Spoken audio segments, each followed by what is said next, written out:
කාටවත් අකුල් හෙලන්න එපා. පොඩි කාලයයි තියෙන්නේ. මේ දවස්වල ඔයාට උදව් කරන එකම මිනිස්සු ඒගොල්ලෝ. පුරංගනා ලෝකවල ජීවත් වෙන්න එපා. ජීවිතය හදන ගණිතය හසරංග අමරසිංහ. කාටවත් අකුල් හෙලන්න එපා. වරදක් කරන්න එපා. හැමතිස්සෙම අර හිතින් පවා උදව් කරන්න ගන්න. තමන්ගේ මානසික මට්ටම තමන්ගේ හැදුනොත් තමයි තමන්ට දවසක රියල් පොරක් වෙන්න පුළුවන් වෙන්නේ. ඒක ඔයාට තේරෙනකොට ඔයා පරක් වෙලා වැඩි වුණොත් හරියන්නේ නැහැ. ඔච්චර මහන්සි වෙන වගේ අම්මා තාත්තා ගැන හිතන්න පුතේ. හරිද? පොඩි කාලයයි තියෙන්නේ. මේ දවස්වල ඔයාට උදව් කරන එකම මිනිස්සු ඒගොල්ලෝ.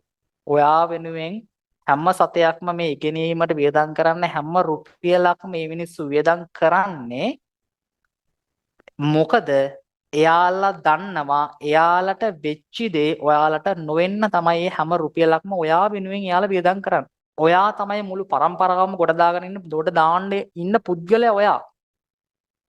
ඒක තේරුම් ගන්න. ඒ තේරුම් අරගෙන මේ වැඩේ කරන්න අනිවාර්යයෙන්ම මේ ගේම ගහන්න ඕනේ. ඔයා නිකන් අර සුරංගනා ලෝකවල ජීවත් වෙන්න එපා. පොළවේ පය ගහලා හරියට වැඩ